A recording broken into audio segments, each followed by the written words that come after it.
Otro dato curioso, que Mizoguchi le pedía a los actores que trabajaran únicamente, que se movieran únicamente a un 70% de su rendimiento. Quiero decir, si tú vas a hacer un movimiento con la mano así, le decía, no lo hagas así, deténlo un 30% antes. Precisamente buscando ese estatismo, esa serenidad, esa sosiego, bueno, esa peculiar melancolía que transmite. En el fondo, unas instrucciones que son más o menos las que les daba Renoir a sus actores, que les decía que leyeran los textos como si leyeran la guía de teléfonos, los que les daba Bresson, por otra parte, y los que en algún sentido hacía emplear Ford cuando él utilizaba normalmente la primera toma o como mucho la segunda. Claro. Y yo creo que ese es un punto que sí que tienen en común casi todos los directores, que tienden a lo esencial y sobre todo en la etapa, llamémosle, final de su vida, cuando van más a eso.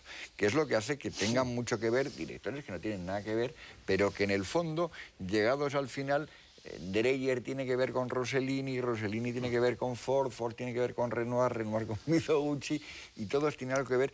Lo mismo que yo creo que ocurre con esta película, que siendo totalmente japonesa y habiendo una parte que forzosamente se nos escapa en la medida que tengamos menor conocimiento del japonés, pero que pasa lo mismo, lo ha dicho muy bien Fernando, que les produce una emoción aunque no saben por qué. Bueno, pues es lo mismo que ocurre al que no sabe nada de la técnica del cine y no sabe por qué ciertos movimientos de cámara o ciertas aceleraciones o ciertas condensaciones o detenciones de la acción producen emoción, o al que no sabe de música y no sabe por qué un arpegio, una pausa o una repetición produce esa emoción, pero la emoción la siente. Todo esto que estamos diciendo Y son entonces, pedanterías. Todo esto nos convierte a nosotros, menos a Fernando, porque sabe más de los japoneses que nosotros, pero nos convierte en ignorantes cinematográficos. Inocentes. En algún sentido. Y yo creo que lo que sí que es muy claro es que ese efecto lo produce. Y te podrás preguntar por qué y preguntarte hasta qué punto esto es específico de Mizoguchi y voluntario, o es algo que flota, digamos, en el ambiente, en la cultura japonesa, en sus creencias, claro, o en su yo creo que de la misma pensamiento. manera que a Mizoguchi, cuando ve La Traviata, le impresiona la escena de esa señora cuando habla con el padre del tipo y se va a sacrificar por él.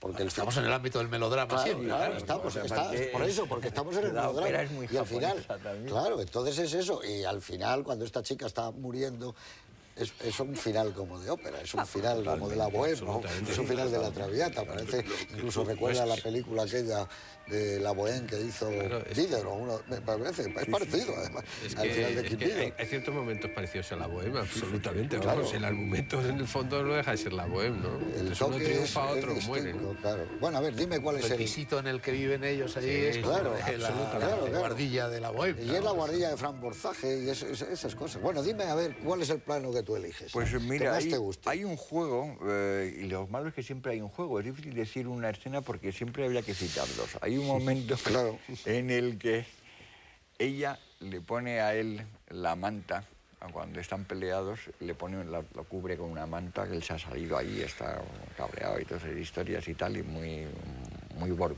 para decirlo en términos actuales. Y después hay como el paralelo de esa escena cuando ella ha cogido el enfriamiento y todas esas historias después de la lluvia, cuando se expulsan, y entonces en la posada esa a la que llegan pide, aunque cobran todavía más dinero, una manta, la envuelve con esa manta. Y yo creo que en ese factor de las dos mantas que se ponen el uno al otro está dada un poco la relación entre los dos, que hay que recordar también que aunque ella sea muy fiel y muy tenaz y muy leal, él en el fondo también reivindica el que esa es su mujer y que quiere volver con ella, no con la suficiente energía, porque al final siempre aplaza, pero digamos que no la abandona ni la olvida cómodamente en cuanto se ha situado. Yo creo que esos dos momentos son dos momentos. Yo creí que me ibas a quitar el mío. A ver, ¿cuál es el momento que más te gusta? Bueno, a mí, por ejemplo, ya lo he mencionado, el momento del espejo. Ese momento me parece que es una otro significación momento y una emoción extraordinaria. Pero, en fin, ya hemos hablado de él. Entonces voy a añadir un momento menor, un momento aparentemente trivial, pero que a mi juicio tiene también una profunda significación. Y es cuando él vuelve a reintegrarse en el clan de los crisantemos, se encuentra con el niño que llevaba en brazos Otaku en la primera escena, y entonces que ya ha crecido, y entonces a pesar de que este hombre, que se había ido, que se había extrañado de su clan, y que vuelve, y que por lo tanto ha sido readmitido por su clan, viene tan convertido en un hombre diferente que el niño le pregunta, ¿quién eres tú? ¿No te acuerdas de mí? Ese plano a mí me ha inquietado mucho. Y él dice, no me extraña, claro, que no me conozcas. Es fantástico. Y tú, a ver, Eduardo. Pues yo voy a elegir un plano y Hemos pasado todos uno de los mejores travelling de la historia del cine, pero ya Sí, hemos bueno, hablado de ya eso. hemos hablado repetidas veces. Eso, no, para que lo pongan, es Aparte es fantástico. muy largo para poner. Claro. Yo creo que lo ponga, si no lo ha puesto ya Juan, pues yo elegiría ese o las dos secuencias de la sandía, porque como dice Miguel, pues hay que escoger, casi siempre escoges una secuencia y como había comentado, un poco su coda explicativa en la segunda parte de la película. Yo voy a escoger el momento en el que la madre adoptiva le dice a Otaku que tiene que irse de la casa, porque yo creo que es una de las muestras del talento de Mizoguchi en lo que hemos visto. Primero escoge un setup, un punto de la cámara completamente lateral que tiene su significado por lo que tenemos que ver de esa secuencia, ¿no? El diálogo entre las dos es tú sabes por qué la otra se resiste, y luego a continuación vemos a la niñera que ha sustituido a Otaku y la vemos que entra y sale, vemos también a través de un panel, los paneles japoneses, y yo creo que eso es de una finura tal, de una elegancia tal, y te está dando tal esa cantidad de información visual y emocional que es sencillamente prodigioso. Y quisiera también citar, porque a diferencia de eso, yo he citado el plano de Otaku llorando, algunos de los planos de Otaku rezando por el triunfo de esa persona, que son unos planos casi, no voy a decir flash, porque nada es flash en Mizoguchi, ¿no? Pero de ese aspecto, como decía Miguel, de fragmentación de una película nada fragmentada, para que los espectadores puedan tener dos muestras del estilo de Mizoguchi que son complementarias, pero que no significa que sea... yo creo que la complejidad de Mizoguchi es que nunca es canónico. Ni Pues siquiera yo con sus propios voy a cánones. elegir un... No, no ¿Me permites añadir prolongar sí. el plano, uno de los planos que ha escogido Eduardo, que es cuando se marcha de casa el protagonista y la mujer va corriendo detrás de él, y la madre, y se encuentra con la puerta abierta, y entonces comprende que se ha ido de casa, y también es un plano de una sutileza extraordinaria. Y tú fíjate, además, que en este personaje riquísimo, el personaje femenino Otaku, hay críticos que han querido ver nada menos que simbolizado el pueblo japonés, un pueblo abnegado, un pueblo obediente, un pueblo que en aquellos años se estaba echando encima la guerra mundial, y había habido otras muchas guerras terribles en las décadas anteriores, un pueblo que, a pesar de ser diezmado, continuamente seguía profesando esta veneración al emperador, que en este caso estaría representado por el padre. Y a mí, yo me voy a quedar con otro plano, porque ya hemos hablado de la sandía, de los travels, que es donde él además es tan sutil que, aparte de su cine contemplativo, le marca una cosa. Cuando él ya le obliga a que se quede con el dinero, él se tapa la cabeza. Quédate. Eso es fantástico, como avergonzado. Ese es un momento increíble.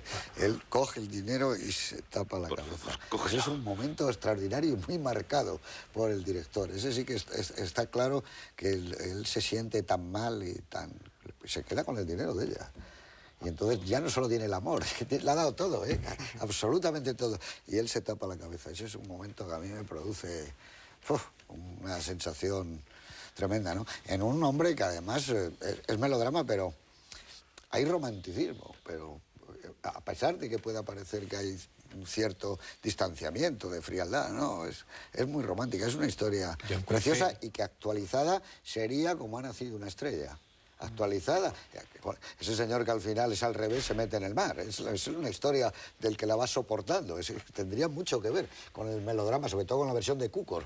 Mucho que ver la historia, el mundo del espectáculo. Yo creo que es una película muy romántica, vamos. Hay otras de las que yo conozco, que los cuentos de la luna pálida, pero Yanko y Fei yo creo que es profundamente romántica, vamos. Ese ascenso, esa caída y ese despojamiento absoluto, quizás sea una de las películas más ornamentales, porque además es una película del color. Yo creo que esta película, si la hubiera rodado en color, tendría una significación muy especial, ¿no? Es la película del despojamiento más absoluto. Sí. Y oye, yo me encontré con la sorpresa, cuando yo estuve en Japón, hablando con la gente de cine, que no los valoran mucho. Yo me encontré de lado, Mizoguchi, hablan de otros nuevos que yo, bueno, claro, no es que en el cine no hay porque afición, en Japón no hay afición popular al cine. ¿Por qué? Pues no lo sé, eso es uno de los